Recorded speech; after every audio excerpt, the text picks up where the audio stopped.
We are back for episode 6 of the Getting to Know Me series with me, Nicky Watt. This is my co-host, Mark, and I am following on from the best boxers, my top 5 best boxers.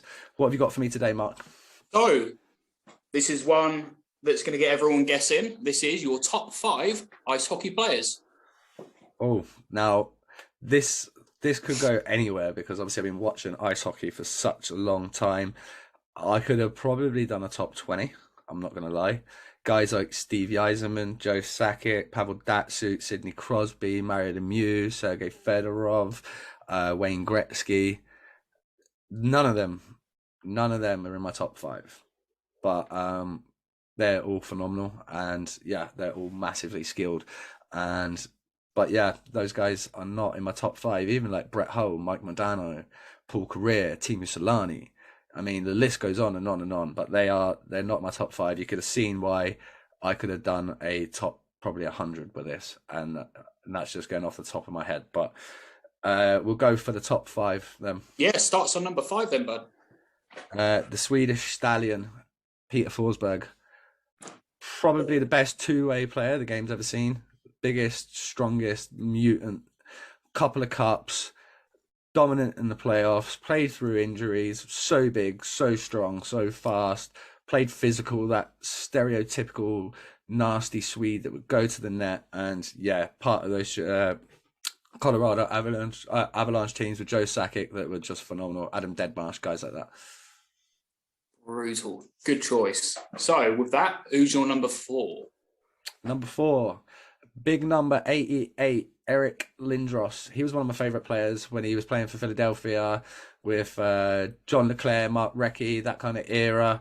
And he was as dominant as any forward in that era was before his concussion issues. Yeah. He was a machine. He was big. He was strong, proper power forward. And yeah, I loved watching him play. He is an absolute tank. Good shout. Good shout. Right, number 3. The man's still playing ice hockey. He's 49, 50 years old. He's a fucking legend. He's got the best flow. He smashes tens. Like, he does what he wants. He owns his own team. And he was part of the NHL in my childhood, my youth, my adulthood, my fucking everything. The guy's been there forever. Is Mr. Yarami Yaga. The guy, second all time in points. Stud. Love watching him play. Love the salute and everything that he used to do. He was just a showman, biggest quads in the league, absolute jack. Just to lock him out the weight room. Like, yeah, so for me, it is Yarami Yaga number 3. Probably still the biggest quads and probably the fittest still. Yeah, he's in phenomenal shape. And he's still getting points in the Czech Extra League. It's a joke. He's doing very good, yeah. Right, number 2. Speaking of doing very, very good, he's actually the second, well, he will be soon to be second all-time in scoring. It's Alexander Ovechkin. Obviously named my dog, Ovi, after him. He is a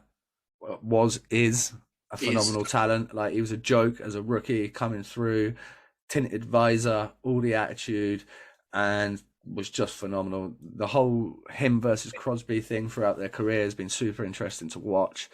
I don't know why they get put, other than being the same draft class, it's so different. And yeah, for me, is he a better player than Crosby? I don't know. I really don't know.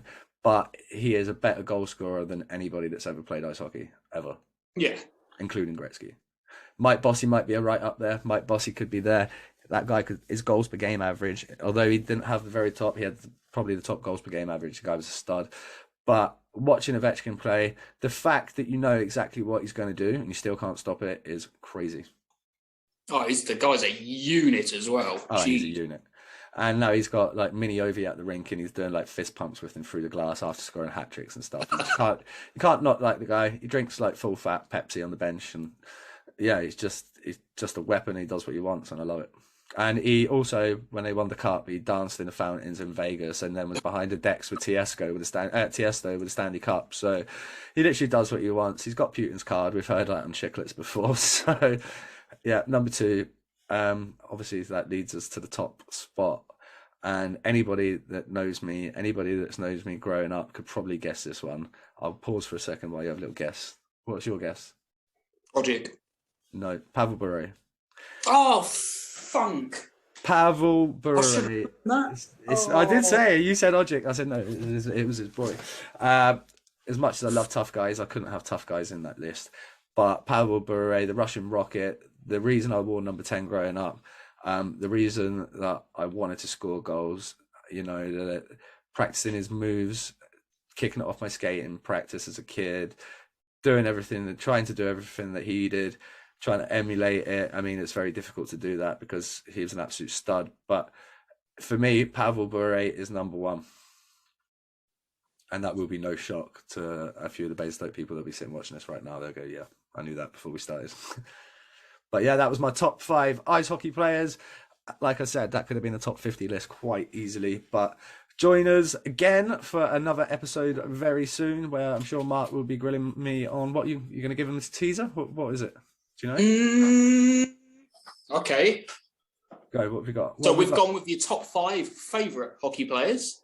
Yeah. I want to go with the top 5 least favourite hockey players That you have played with. That I've played with. Ooh, yes. Bit of controversy. I have to have a little think about that. There's 3 that spring to mind straight away. They're right in that top 5. So you're going to want to check back for this one.